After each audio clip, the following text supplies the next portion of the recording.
You're like a circle that floats around me, keeping me safe and sound. And when I fall... Hello friends, welcome to Advanced Weekly Update. I have my Thanksgiving ham here today. I'm John. I'm Peter. And today I went to our prop room here at the studio to find a proper pilgrim costume. What do you think? Great, where is it? Hey.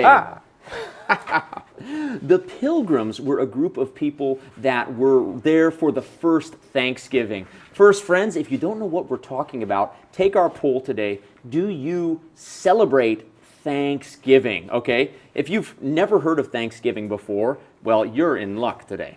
Yes, you've come to the right live stream. That's right. Thanksgiving is a holiday that started in the United States. It wasn't the United States at the time, in the present-day state of Massachusetts, correct? Right. What is now called Massachusetts was part of the North American continent. And in 1619, 1620, a group of settlers from Europe came over and settled in that Massachusetts area. That's right. So what is the meaning of Thanksgiving? That's our question for you today. The lesson objective today is that you will be able to say what the meaning of Thanksgiving is. So this group of settlers was called the Pilgrims, P-I-L-G-R-I-M. Now, pilgrim is a term that referred to, there's a very famous book, the #2 most published book in the English language after the Bible is a book called Pilgrim's Progress by a man named John Bunyan, I believe. Not Paul Bunyan. Yeah. So a pilgrim is someone who's going through life's journey, and they're really a traveler, but they're a traveler who listens to God and follows God on the journey of life. Right, they're a spiritual traveler. You'll hear the word used sometimes now in English with a small p, pilgrim, to mean someone of any set of religious beliefs who is on a quest of some sort, searching for further spiritual growth and spiritual enlightenment. The capital P pilgrims that we're talking about in relation to Thanksgiving were a specific group of people of a specific religion who did travel from Europe to the United States. That's right. They were fleeing some persecution in England at the time, and they wanted to have freedom of religion, which later became one of the founding principles of the United States, right? Freedom of religion. No one will kill you or persecute you for whatever religion you practice. So these pilgrims had a very rough time. They landed at a place called Plymouth Rock, where you can still find a plaque, and they founded a little town called Plymouth Plantation. Plymouth Plantation. That's our first vocabulary word here today. Plymouth is the name of the place, and a plantation is basically a big farm. Yeah. Plantation. You'll hear it more often in discussions about the American South about 150 years later, around the time of the Civil War, That's right. and with talking about slavery. But the term had been around for a long time before that, and in this case, Plymouth Plantation is one of the names that you'll usually hear to describe that initial settlement by the Pilgrims. That's right. So the first winter was incredibly difficult, and if it weren't for an unlikely alliance between the Native American or First Peoples that were there in that area and the Pilgrims might have died. But, so we often hear the term in older writing, Indians, right, when we're talking about Native Americans, the tribes that were in America before Europeans arrived. We don't use the term Indians much anymore. I don't recommend it. We instead say Native Americans, people that were native, or now First Peoples, like the people that were there first, basically. Now, pop quiz, does anyone know why they used to be called Indians? Up until like about 50 years ago, they were called Indians. And that's because, I don't know if it was Columbus, one of the first people to arrive, thought that he had gone around the world and arrived in India, Hindu, but he was totally wrong. So he landed somewhere in the Caribbean, and he thought at first he had made it to India, so he called the people he met there in the Caribbean Indians, and it kind of stuck. Yeah, anyone could make that mistake, I guess. Yes, and mistakes took a longer time to clear up 400 years ago than they do nowadays. So why Thanksgiving? Well, to give thanks means to say thank you, right? That's pretty easy. Thanksgiving. So during that meal that the Pilgrims had with the Native Americans, there was this big celebration and a feast that the two groups had together, giving thanks to God and being thankful for surviving, basically. Right, and a lot of religious traditions before this time we're talking about had, and still do, have times or days in the year where they give thanks specifically to their God for all the ways He's blessed them. But when we talk about Thanksgiving specifically as an American holiday, we're talking about a holiday that has also is also celebrated by people who have no religion, who have no sense of God or anything like that. The United States government eventually, in about the early 20th century, made it a national holiday. And so that's how it's different from other religions who have days of giving thanks. Mm-hmm. It is a great national holiday. It's actually one of my very favorites. Traditionally, Thanksgiving is celebrated in the United States and other parts of North America by the family getting together and having a huge central Thanksgiving meal. There are some terms that I want to teach about some different foods. You might be wondering, what is John carrying in his hand? Well, I have a honey glazed ham, or a honey baked ham right here. This is one traditional winter food for North America and places where it gets really cold because it lasts all winter. But a honey-baked ham is a ham that's been smoked and covered with honey, so it has a delicious sweet flavor. You can slice off a big piece. I had a slice of ham just yesterday, in fact. At our church, we had a Thanksgiving lunch, and everybody brought in dishes. We call that a potluck, which is a nice word to know. Potluck. Yeah. It basically means everybody brings in food, and you all enjoy it together, and you sort of trust in your luck that there will be something to eat in the pot, so potluck. But yeah, I had a slice of ham which had been glazed with a pineapple. That's so delicious. Of course, the traditional Thanksgiving food is turkey. The turkey. I love the turkey leg. It's the dark meat. Turkey is so delicious, but you cannot cook a proper Thanksgiving turkey without this important vocab. A turkey baster, B-A-S-T-E-R, to baste food means to cover it, to brush it over, usually with some kind of butter or oil. And a baster is like a little, it's a baster. It's a little rubber ball that has a tube, and you can suck up the sauce from the turkey, it's and you like can a put it over the giant top. eyedropper. There we go. When you put in your eyes, but this thing is about the size of your arm, and it holds, all that oil and stuff that tastes good on a turkey and makes it taste good. We call that the drippings. So you make sure that the turkey is nice and moist and crispy while you bake it. It takes a lot of work to properly cook a Thanksgiving turkey. Turkey's not everything, though. There are a few other really traditional American dishes. One of them are sweet potatoes, glazed sweet potatoes. Love sweet Caramely, potatoes. beautiful, mashed sweet potatoes, maybe with a little bit of marshmallow. There's the word. It eluded me. Marshmallow over the top, and then cooked till it's caramely. Marshmallows on sweet potatoes? I know. Wow. So sweet. That's sweet. Super sweet. Yeah, you seem shocked. How did your family do sweet potatoes? We just ate the sweet potatoes. We didn't put marshmallow on top of it. Just right out of the ground. Yeah, boy.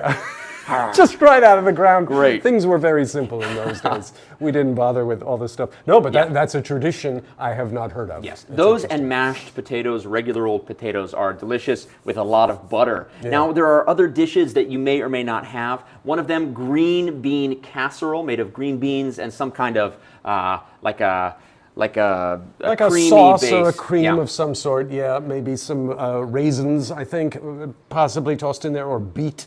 Yeah, there are so many different recipes. There are family recipes. A casserole is basically a sort of a stew that's cooked into like a pan, basically. Right. The name comes from the pan, actually. I looked this up. The pan is what's called a casserole. So technically, a casserole is anything that is cooked. It could be a stew. Anything that is cooked in a casserole pan. So that could include lasagna. Lasagna is a total casserole. Right. Right. Because it's prepared. Normally, we tend to think of casserole as something with noodles or beans, or something. But it's in that casserole pan. Are brownies a casserole? Technically, well, I think they're cooked on a sheet. There we go. But if you cooked brownies in a casserole pan, you could call them casserole. I see. People might not eat as many of them, but you could call them that. By the way, this beard is getting so scratchy. I'm going to do a quick shave here. The next one is a roll. A roll, yes. Those are my favorite. Wow. And not just because we come from the theater. The things we do for you. So rolls are, of course, a type of bread, right? Rolled up and little, just tender piece of bread. They're always my favorite thing to eat at Thanksgiving. Right. I eat about 100 rolls. Yeah. And like I was saying, roles, of course, in the theaters, R-O-L-E. Role, a part you play in a play. Oh, yeah. This is R-O-L-L. Sounds the same. Exactly the same, different spelling, that's all. Yeah. So a roll is delicious with cranberry sauce. A cranberry is a type of little red berry, very bitter. You've probably had it before. Red cranberry sauce is amazing with turkey and mashed potatoes, and you typically will mix everything up together. Have we mentioned gravy? Ooh, okay, we have to mention gravy. Gravy. These next two, gravy, G-R-A-V-Y. G-R-A-V-Y, gravy is the sauce made from the drippings from the turkey, like the oil and leftover from the turkey, and a little bit of water, or a little bit of, typically I think, like a flour and butter mixed in there, and it makes a delicious brown sauce. It's like a glaze, if you know that word. Yeah. It's you drip it all over the mashed potatoes or the turkey, and it just makes it taste that much better. Yeah. You'll also hear gravy used to describe something outside of food, something that is like a bonus. Oh yeah, a benefit on top. That's just gravy. Right. Yeah. Like in the theater, for example, you've probably heard this expression, because actors, there's always a lot of competition for all the jobs, and so actors have to audition a lot, and most of the time they don't get cast. So sometimes actors will say that they are professional auditioners, and the work is just gravy. It's just a bonus, kind of like a cherry on top on an ice cream sundae that we get, gravy. Just gravy, something extra that's good. Like, oh, that's great, that's gravy. Yeah. Finally, last but not least, for food, dressing, D-R-E-S-S-I-N-G. Of course, you dress up, or you could say a decoration can be called dressing. But here, dressing is made from like bread that has been soaked in the gravy, cooked sometimes with spices, and it's a spongy bread dish that tastes incredibly good and flavorful and rounds out the flavor with a nice herbal taste. Yes. So I'm not doing it all that much justice, but it's usually really delicious. It made me hungry just listening to you. Well, we know how good Thanksgiving can be. Our poll is coming in. It looks like many of you do not celebrate Thanksgiving. Maybe we can convince you. Maybe. That's our objective in the next 3 minutes here, to convince you. Question number 2 here. By the way, now if you feel like you can express what Thanksgiving is about, write in. Our next question is, what are you thankful for? Are you thankful for family? Are you thankful for surviving COVID-19? Are you thankful for your job? There are so many things that we can be thankful for. Right. When you start to look around at your life and the lives of the people around you, you realize there's a lot that we have to be grateful for, to express gratitude for. Yeah. And of course, like, we're Christians, so there is an object to our Thanksgiving. It's God. We believe God created everything and orchestrates all the moving parts. So I heard a great teaching recently that Thanksgiving is the antidote, or is the opposite to complaining, right? It's easy to look at the world, see just the problems, or the problems seem so big, and we just complain, right? Oh, why is my job this way? Why is this way? Why is the weather like this? Why is there so much war? But when you realize how fine-tuned your own existence is, Thanksgiving is actually the logical response. Wow, God, thank you that I have 2 hands. Thanks that I have a good friend, Peter, that does a live stream with me every Monday. Thank you for the dear listeners that keep us going. There are literally almost infinite things to be thankful for. Right. Because we see all these things as having been given to us. They're not just there. We don't just find them. They've been given to us. Yeah. To give thanks implies that there's someone you're giving thanks to. Totally. And if you're giving thanks to someone, it's because they've given you something. Yeah, and it's true. You know, life itself is a gift, and then followed by a series of gifts within that. We want to teach you, before we go, just a few more words to describe Thanksgiving, a little bit of English nuance here.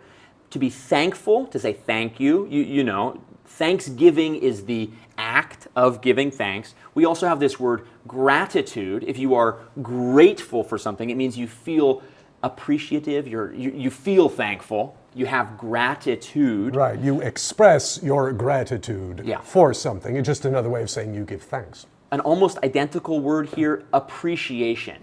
Appreciation is kind of like you value something. So it's more about valuing something. I say, I appreciate you, or you want to use appreciate with a very specific thing. Right, and we will often say with appreciation that something like an antique or a painting has appreciated in value. It has gone up in value. That's another usage, yeah. There's also depreciate, which is the opposite, as you might guess, and that's what they always say about new cars. They always depreciate. It depreciates, you know, the moment you drive it off the lot. So appreciate and depreciate. Yeah, has to do with the value of something. Last but not least, here's a less term. Hi, Alan. You are thankful for the peaceful time we have for exploring the world. Amen, brother. We have so many options in this world. Even though there are sometimes difficulties in traveling, it's never been easier to travel around the world, see the amazing things that God has made. It's fascinating, the planet we live on. So, and outer space. That you can go into space. You can even go into space now. The final frontier. If you're rich enough or unlucky enough. I don't know, someone sends you up there. But last but not least, obligation, or excuse me, obliged. This is a less warm way to say it, but if Peter does something nice, I could say, I'm much obliged. And that's a very polite, formal way of saying thank you. Yes, much obliged. Obligation, though, is a little bit different. Right, obligation means you owe something. Yeah. And so if you are much obliged to someone, it's a way of saying, I owe you a lot. Yeah. You may literally, you know, owe someone or not, but it's just a way of expressing thanks again. You know, I owe you for this thing or this thing you've done for me. And Evangeline, we are much obliged to you. We really appreciate you using the vocab there. Appreciation for the society that support our happy life, that supports our happy life. Totally agreed. Not only is Taiwan experiencing a lot of peace right now, but it is definitely very conducive to harmonious life. So we really appreciate living in Taiwan and being with you guys here at this time. Thank you so much. We appreciate your time, and we really value the dedication you have to your English learning. We recognize that you have worked so hard to get to this spot. Thank you for listening to us. We know we talk fast, but you're doing a great credit to your own education just by listening. So we'll see you next week, God willing. Happy Thanksgiving. Happy Thanksgiving. God bless. Take care.